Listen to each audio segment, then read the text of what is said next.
저희들은 오늘 대림절 네 번째 주일을 맞이하고 이제 3일이 지나면 3일 후면은 성탄절을 맞이하게 됩니다. 어떻든 이 성탄절은 우리 그리스도인들은 말할 것도 없고 믿지 않는 사람들도 이 성탄절 어딘지 모르게 좀 행복하죠. 좀 따뜻함이 있고. 저도 어렸을 때 예수를 믿지는 않았지만 성탄절이 다가오면 그 시골에서 성탄절이 뭐 그렇게 어떤 면에서 보면 믿지 않는 사람들과 어떤 의미가 있겠습니까? 하지만 어렸지만 뭔가를 느꼈어요. 이 성탄절이 굉장히 좋은 날이다. 이 성탄절의 깊은 의미를 전혀 몰랐습니다. 하지만 이 성탄절이 다가오면은 뭔가 좀 좋은 일이 있는 거, 그리고 마음이 따뜻해지고 정말 행복해지는 이런 경험을 했습니다. 어떤 사람들은 모두가 이날 조금은 업된 기분, 들떠있는 그런 마음을 가지고 이 절기를 보냅니다. 여러분, 하지만 우리는 이 땅을 살아가면서 두 나라의 삶을 삽니다. 하나는 뭐냐면 하늘나라를 소망하면서 살아가는 삶이고, 하나는 이 땅의 시민으로 살아나가는 거죠. 우리는 대한민국 국민으로 주민등록증을 가지고 있습니다. 또 의료보험도 올라가 있고, 또 운전면허를 따면 운전면허증에 저에 대한 정보가 다 수록이 되어 있고, 그래서 우리는 두 나라 삶을 살아갑니다. 근데 이것이 거리감이 있고 잘 이것이 조화가 이루어지지 않을 때 굉장히 좀 힘들고 어려운 삶을 살아갑니다. 이 땅에 집중하게 되면 신앙 자체가 흔들리죠. 균형이 무너집니다. 여러분, 우리는 이 한 달 동안 어떤 정치적인 경향을 가지고 있던지 좀 많이 그 어느 해보다도 심란합니다. 어수선하고 연말을 보내면서 빨리 이런 좀 좋지 못한 이런 기억들로부터 빨리 사라지고 싶은 이런 마음들을 가지고 있습니다. 오늘 이제 야고보는 이 신앙과 삶의 균형을 어떻게 맞추어서 우리가 살아갈 것인가, 그러면서 이제 이 부유함이라고 하는 것이 이것이 신앙을 마비시키는 독소라고 말씀을 하고 있습니다. 그래서 5장 1절에서 6절을 저희들은 오늘 본문으로 읽지를 않았는데, 오늘 7절 말씀에 그러므로로 시작되거든요. 그러면 그 그러므로 접수사가 있다는 것은 앞에 말씀하고 연결된다는 의미예요. 근데 5장 1절은 뭐냐면 들으라 부한 자들아, 부자들아 들으라 말씀하는 거예요. 여러분, 우리가 이 심란한 시대를 살아가고 있으면서 어디에다 소망을 둬야 될지, 열심히 일해야겠다, 돈을 벌어야겠다, 뭐 이런 생각도 할 수 있겠지만, 그래서 이 물질에 흔들려서 자신의 마음을 어떻게 통제해야 될 것인지 이거를 찾지 못하고 헤매는 사람들이 많습니다. 여러분, 우리가 열심히 일해서 돈을 버는 것 자체가 성경은 죄악이라고 말씀하시지 않는데, 이 들으라 부한 자들아, 이들은 완전히 이 부유함, 재물을 축적하는데 완전히 함몰되어 가지고 미래에 대한 소망이 전혀 없습니다. 그것이 과연 옳은 것인가? 그러면서 그들에게 심판이 있을 것을 말씀을 합니다. 이 부유함을 추구하는 삶이 언젠가는 끝이 날 것인데 그때도 그것을 붙들고 살아갈 수 있을 것인지. 여러분, 우리도 역시 마찬가지입니다. 이 부유함, 재물이 아니라 할지라도 우리가 붙들고 있는 수많은 조건들이 있거든요. 우리가 정치가 잘못되니까 너무 속이 상하는 거예요.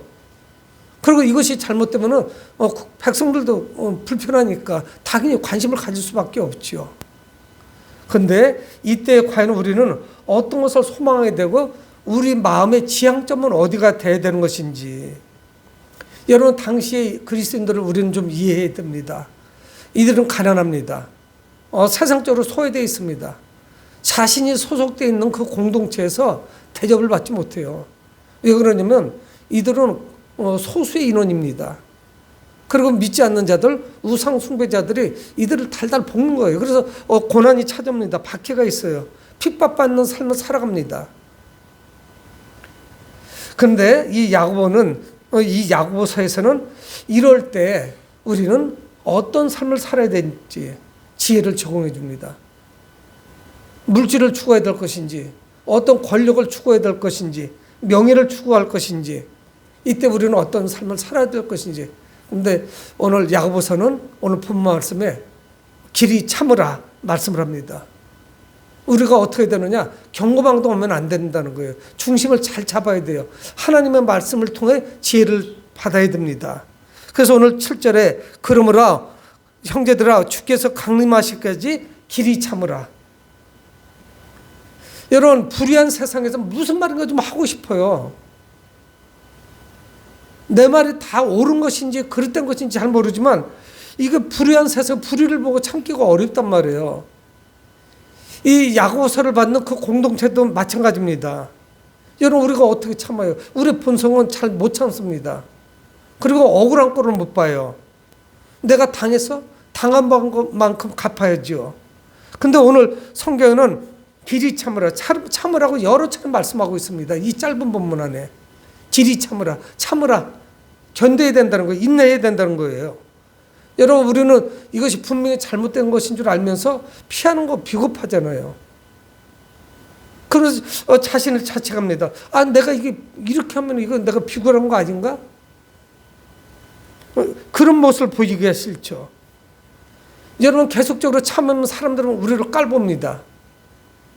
아, 그리고 어떤 생각을 하면 저 사람은 스스로 자기도 못 지키는 사람이야. 아주 연약한 그런 사람이야. 이렇게 보죠. 때로는 연약한 운명론자. 아, 이건 내 숙명이니까, 나의 운명이니까 이거 참아야지. 뭐 그런 거로 하는 거예요. 아, 뭐 다 그럴 수도 있지. 뭐 그렇게 그냥 넘어가면 편하긴 한데 사람들이 나를 뭐로 보겠어요. 이런 마음 때문에 참기가 어렵습니다.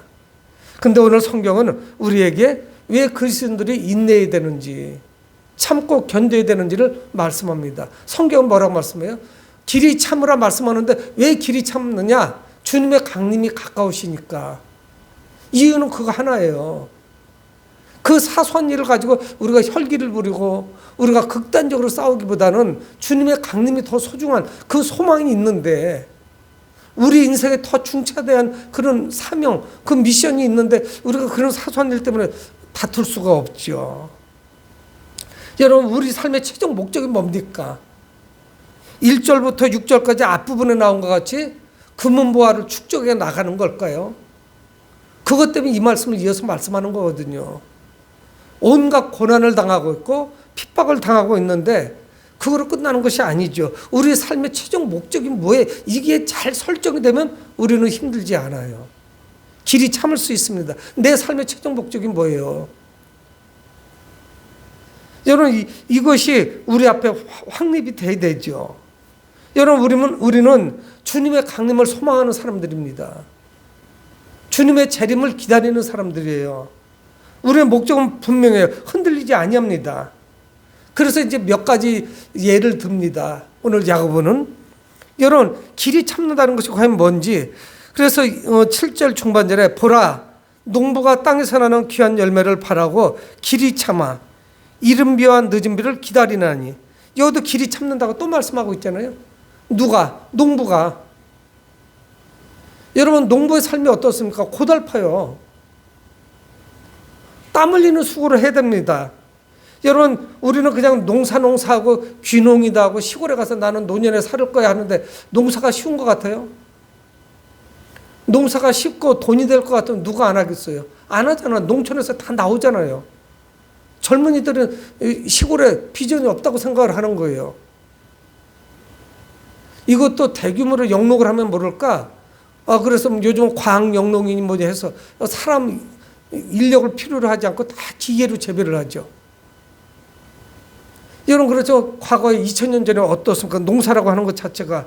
이 농사는 노동의 고통이 굉장히 극심해요. 더우나 추우나 나가서 일을 해야 되고 땅을 파야 되고 씨앗을 뿌려야 됩니다. 추수를 해야 되고 그러면서 이른 비와 늦은 비 하늘을 바라봐야 돼요. 내가 수고했으니까 또 다 되는 것도 아니에요. 열심히 일을 해야 되지만 그거로 됩니까? 또 이제 하늘을 바라봐야 되죠. 비가 내려야 됩니다.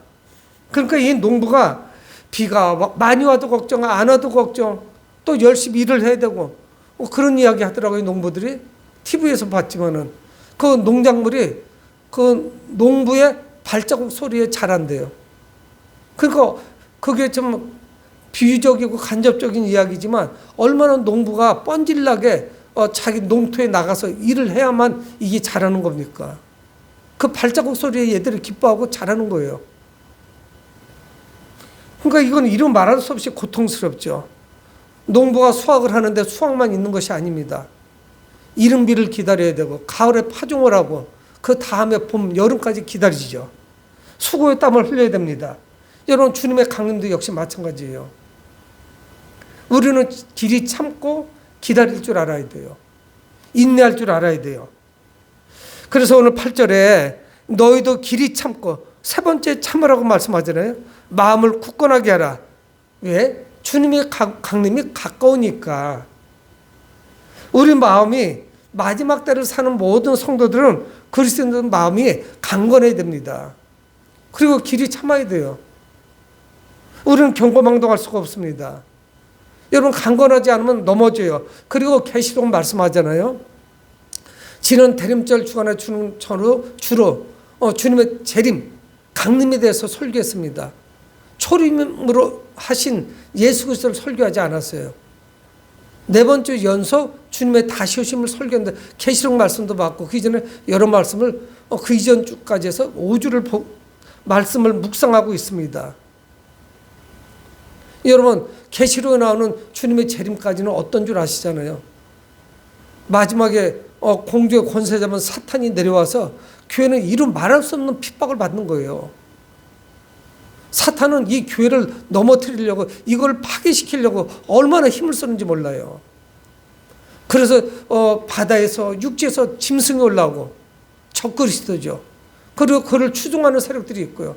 그래서 신앙생활하는 게 얼마나 어려운지 몰라요. 사람들이 회개하지 않습니다. 심판이 오고 있는데도 회개하지 않아요. 그리고 이곳저곳에서 수많은 사람들이 죽어가는데 회개하지 않고 오히려 하나님을 비아냥거려요. 그게 계시록의 메시지잖아요. 그럼 우리가 이 마지막 때를 사는 것이 이루 말할 수 없이 고통스러워요. 그래서 오늘 성경은 길이 참고 마음을 굳건하게 하라. 강한 마음을 품지 않으면 우리는 넘어집니다. 어느 것에 잘 넘어지냐? 이 물질 때문에 넘어지는 거예요. 그 재물 때문에. 그래서 오늘 이 5장에서 이 야고보는 재물에 대해서 말씀을 합니다. 주님이 강림하신다는 것은 관심도 없고 재물만 쫓는 자들, 그 분명히 심판이 있을 것을 말씀하면서 오늘 본문에서는 그래서 길이 참으라. 이미 예수 그리스도를 영접한 사람들, 그 고난이 다가올지라도 길이 참으라는, 강건하라는 거예요. 그것뿐이 아닙니다. 9절에 형제들아 서로 원망하지 말라. 그리하여야 심판을 면하리라. 세상 일 때문에 부자들을 원망하고 뭐를 원망하고 이거를 원망하고 원망만 하다 보면은 결국은 신앙이 바로 설 수가 없죠. 그래서 원망하지 말아라. 오늘 성경 말씀합니다. 원망하지 않을 때 심판을 면할 수가 있는 거죠. 원망하는 자는 심판을 면할 도리가 없다는 거예요. 여러분, 주님의 재림은 우리에게 무엇으로 다가옵니까? 우리에게 소망이에요. 그러면서 두려움을 동시에 줘요. 경외감을 주는 거예요. 여러분, 이 경외감이라는 것은 굉장히 깊이 있는 말씀이에요. 하나님은 사랑스럽고 또 하나님 우리를 사랑해 주시고 정말 아주 끈끈한 밀접한 관계이면서 감히 범접할 수 없는 두려움이 있어요. 함부로 하나님 앞에 설 수가 없죠. 주님의 임재는 우리에게 위로를 줍니다. 격려를 줘요. 세상이 많이 힘들죠. 몇 해 안 됐지만 또 성탄절을 앞둔 대림절이 막 시작되는 그때에 저들은 또 이태원에서 젊은이들이 수백 명이 생명을 잃는 그런 것도 목격을 했습니다. 그래서 그해 연말도 굉장히 마음이 무거웠거든요. 2024년 12월 대림절 이 주간도 우리 대한민국 국민들은 매우 무겁습니다. 여러분, 근데 우리보다 더 무거운 사람들도 있어요. 팔레스타인 땅, 중동 원치 그 화약고 아니에요? 전쟁하고 있죠. 우크라이나나 러시아, 뭐 의도가 어떻든 누가 선악을 구분하기 전에 매우 무겁죠. 엊그제 또 폭격해가지고 막 건물이 파괴가 되고 또 수많은 사상자가 나왔더라고요. 힘이 약한 자가 번번이 당하는 이런 상황, 마음이 무겁지 않을 수가 없죠. 여러분, 지금 경제도 많이 어렵습니다. 참 이런 상황 가운데 하지만 우리 주님은 주님의 그 임재가 우리에게 주시는 메시지는 뭐예요? 우리를 위로하고 격려하죠. 여러분 왜 그런 줄 아십니까? 9절 하반절에 심판주가 문 밖에 서 계시니라 말씀하고 있어요. 여러분 죄를 범한 사람들에게는 심판주로 다가오지만 우리는 구원하시는 구세주예요. 이분이 멀리 계신 게 아니에요. 문 밖에 서 계시다는 거예요. 문만 열면 밖에 계신 거예요. 우리가 함께 계시는 거예요. 우리는 심판을 당하기 때문에 두렵다 이게 아니에요. 우리는 기쁨이에요. 이 주님의 재림이. 그래서 우리는 감사하는 겁니다. 나만 홀로 이렇게 지금 외톨이가 아니에요. 참으로 많은 사람들이 고통스러울 겁니다. 하지만 우리는 이 성탄절을 3일 앞두고 주님 앞에 겸손해요. 주님은 분명히 그 말씀을 지키실 거예요. 우리가 비록 세상에서 모진 고난을 당하지만 주님의 문 밖에 서 계시다는 이 말씀이 얼마나 큰 위로가 되는지 모릅니다. 우리는 주님이 강림하신다는 그 신앙, 재림신앙을 가지고 이 땅 살아야 돼요. 서로 배려해줘야 되고 격려해야 되고. 아니 목사님 그런 소리 마세요. 나도 힘들어 죽겠어요. 내가 누구를 위로합니까? 아니요. 우리는 그렇지 않아요. 내가 상처받았기 때문에 상처받은 자를 위로해 줄 수가 있어요. 저도 요즘 많이 고민합니다. 내년도에는 제가 소속해 있는 노회, 또 제가 소속해 있는 신학교 강의, 또 시찰, 여기를 내가 어떻게 좀 섬겨볼까? 좀 많이 고민해요. 우리가 섬길 수 있는 거는 여러 가지죠. 내 몸으로 섬길 수 있는 것도 있고, 금전적인 거를 섬길 수도 있고. 그러면 내가 가지고 있는 비용을 낼 수 있는 걸 가지고 어떻게 좀 섬길 수 있을까? 다른 지출을 더 줄이고 섬기는 쪽으로 가보자. 어떻게 하겠어요? 재벌이라서 갑부라서 우리가 누구를 섬기는 게 아니죠. 그 마음이 중요한 거지. 그러면서 이 야고보는 구약 성경에 나오는 믿음의 선배들을 또 예로 들어 말씀을 합니다. 10절에 형제들아 주의 이름으로 말한 선지자들을 고난과 오래 참음의 본으로 삼으라. 여러분 히브리서 11장 37절에 돌로 치는 것과 톱으로 켜는 것과 시험과 칼로 죽임을 당하고 양과 염소의 가죽을 입고 유리하여 궁핍과 환난과 학대를 받았으니 돌로 치는 거, 돌에 맞은 사람이 얼마나 많습니까? 톱으로 켜는 거. 여러분 이사야 선지자는 전에 내려오는 이야기예요. 그 이사야 선지자는 산채로 톱으로 켰대요. 그 내려오는 이야기가 가로인지 세로인지는 몰라요. 하지만 살아있는 사람을 톱으로 켜면 어떻게 되는 거예요? 사망에 이르게 되는 거죠. 근데 히브리서 11장 30절 말씀하는 거 돌로 치는 것과 돌에 맞아 죽은 선지자는 많죠. 톱으로 켜는 것과 시험과 칼로 죽임을 당했고 양과 염소의 가죽을 입고 대표적인 사람은 엘리야나 또는 엘리사나 광야에서 부르짖은 또는 세례 요한도 역시 마찬가지예요. 유리하며 집도 없어요. 머리 둘 것도 없습니다. 궁핍과 환난과 학대를 받았으니 이런 고난을 겪었습니다. 근데 오늘 성경 뭐라고 말씀하냐? 구약 성경에 나오는 그 선지자들의 그 고난과 오래 참음을 본으로 삼으라는 거예요. 여러분 우리만 힘들게 살아간 게 아니라 우리 믿음의 선배들은 더 큰 고통 가운데 살았어요. 우리는 생명의 위협을 받지는 않지 않습니까? 예레미야 선지자도 마른 우물에 한두 번 던져진 게 아니에요. 마른 우물이면 그 땅 깊이 판 거잖아요. 물이 있으면 사람이 죽으니까. 마른 상태, 가물어 있을 때 그게 감옥이에요. 그래서 위에서 음식물이나 던져주면 그거를 먹고 사는 거예요. 예레미야는 한두 번이 아니었습니다. 여러분 하물며 하나님의 이름으로 복음을 전한 사람들, 하나님의 말씀을 전한 선지자들조차 이런 고통을 당했다고요. 우리는 고통당하는 게 아니죠. 내 마음과의 싸움이에요. 신앙과의 싸움이에요. 내가 바로 서지 못하는 그것과의 싸움이에요. 우리는 힘들고 어려울 때, 고난의 때에 믿음의 선배들, 그 신앙의 본을 보인 그 믿음의 선배들의 그 본을 받아 살아가야 됩니다. 세상 살아가는 게 쉽지 않죠. 여러분 우리는 성경에서 말씀하시는 이 가르침을 정확하게 알지 못하면 인내할 수가 없습니다. 얼마나 힘이 들겠어요. 인내하고 참아야 되죠. 그래서 이 성경은 우리의 삶에 깊고 강력한 통찰력을 제공합니다. 얼마나 큰 통찰력을 주시는지 몰라요. 저는 저희 집사람 수술하고 다음날 새벽 왔는데 그날따라 저는 예수 믿고 처음으로 감사를 한 1000번 한 것 같아요. 1000번. 새벽 기도 시간에 1시간 반 좀 기도했으니까 1000번 넘게 한 것. 그 감사밖에 없어요. 뭐든지 감사죠. 아주 사소한 것도. 우리가 건강해서 2발로 걷는다는 것 자체가 감사예요. 여러분, 마취실에 들어가는데 이게 끝일 수도 있어요. 그런 두려움이 있었어요. 수술하는 시간 1시간 반, 회복실서 30분인데 대기실은 기도할 조건이 안 돼요. 병원은 종합병원이면 기도할 수 있는 예배당은 없어요. 어디 밀폐된 공간 없어요. 그래서 사람 없는 곳으로 계속 걸었어요. 걸으면서 기도했어요. 근데 정말 감사한 거예요. 여러분, 누구나 역시 마찬가지예요. 5분은 우리는 알 수 없어요. 차를 열심히 몰고 가지만 내가 늘 건강하게 목적지에 도착할 것이다. 내 삶은 100세 시대니까 100세를 살아갈 것이다. 누구도 장담하지 못해요.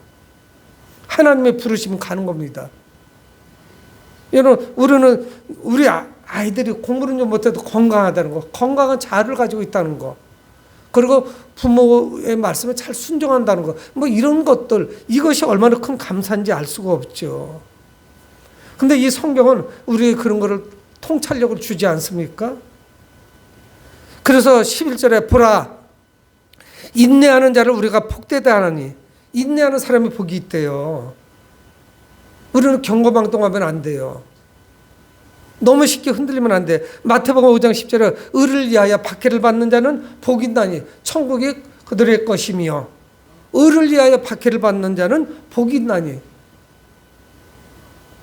박해를 받을 때 복이 있는데 그 복이 뭐냐? 천국이라는 것이에요. 여러분, 그리스도인은 복음을 위하여 인내할 때 주님의 인정을 받습니다. 그러면서 이 야고보는 또 하나의 예를 들어요. 누구냐? 욥의 예를 들어요. 우리 대명사가 있어요. 고난의 대명사 누구냐? 그러면 다 욥을 이야기해요. 여러분, 욥이 허술하고 엉성한 사람이 아니었어요. 동방의 의인이에요. 하나님의 그의 믿음을 인정해 주세요. 그런 사람인데도 불구하고 그의 고통이 찾아와요. 재산 전부를 하루아침에 잃었습니다. 자녀 10명을 하루아침에 잃어버려요. 끝난 거예요. 이런 비극이 어디 있어요.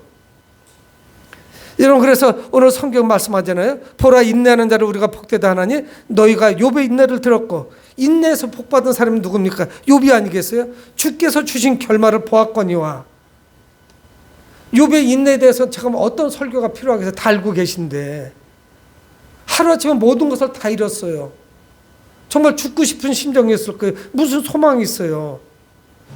욥이라고 하는 사람은 고난의 상징이 되는 그런 사람입니다. 하지만 우리는 알잖아요. 마지막 장에 뭐라고 말씀합니까? 욥 40장에 하나님께서 그의 가정에 욥에게 갑절의 축복을 주시거든요. 그 이전보다 갑절의 축복을 주셔요. 여러분, 욥에게 이반 축복은 그냥 얻은 게 아니라 인내 후에 얻은 거예요. 때로는 갈등도 하고 어려움도 있었지만 그는 결국 이겨냈어요. 그리고 그 고난 가운데 누구를 발견했냐? 하나님을 발견했어요. 내가 하나님을 잘 믿던 사람이었지만 내가 귀로만 하나님을 듣기만 했는데 이제는 눈으로 하나님을 배웁삼나이다 하고 고백해요. 내가 과거에 하나님에 대해서 가지고 있었던 거를 다 귀로 들은 거예요. 한쪽으로 샜는지도 몰라요. 근데 내가 이제는 생생하게 하나님을 뵙는 거예요. 고난을 통해서 그의 신앙이 훨씬 더 성숙해졌습니다. 여러분, 나와 나의 가정만 지금 고난을 겪는 것이 아닙니다. 고난은 누구에게나 찾아옵니다. 그러나 고난을 이길 수 있는 방법은 인내하는 거예요. 참아내는 거예요. 길이 참는 거예요. 그리고 기도해야 되는 거예요. 하나님의 응답을 기다려야 돼요. 내 힘으로 못 이겨요. 그러니까 원망하는 거예요. 내 힘으로 하려고 하니까 안 되니까 원망을 하잖아요. 근데 성경 뭘 말씀해요? 원망하지 말라는 거예요. 주님께 맡기시고 주님께 어떻게 멋지게 일하실지를 우리는 기대해야 됩니다. 주님이 일하실 거예요. 고난 속에서 우리를 지켜주십니다. 고난의 때 담담으로 우리는 고난을 마주봐야 돼요. 여러분, 믿음의 선배들이 그 고난을 인내함으로 승리했습니다. 여러분, 그들이 이길 수 있었다면 우리도 이길 수 있어요. 우리도 인내로 이겨내야 돼요. 사랑하는 성도 여러분, 오늘 11절 하반절에 말씀하고 있습니다. 주는 가장 자비하시고 긍휼히 여기시는 이신이라. 가장 자비하시고 긍휼히 여기시는 분, 우리를 불쌍히 여기시고 사랑하시는 분이라는 거예요. 여러분, 뭘 걱정할 게 있겠어요? 주님은 우리의 고난을 잘 알고 계십니다. 내가 힘들어하고 있는 거 잘 알고 계세요. 그러나 이 고난은 우리를 성장시킵니다. 고난이 우리를 성장시켜 성숙한 믿음의 사람으로 우리를 인도합니다. 여러분, 주님의 재림은 그 어떤 고난도 이겨낼 수 있는 힘이 될 수 있어요. 주님의 재림을 생각하니까 우리는 어떤 것도 이길 수 있어요. 우리는 마지막 승리자입니다. 우리는 영원한 생명을 소유한 자들이에요. 뭐가 두려워요? 무엇인가 잘못되면 우리는 천국의 백성으로 남아있을 거예요. 하등 두려울 일이 없어요. 사랑하는 성도 여러분, 우리 시선을 이 성탄절에 더 멀리 주님의 재림을 바라보시는 여러분들이 되시길 주 이름으로 축복합니다. 고마우신 아버지 하나님, 주의 은혜를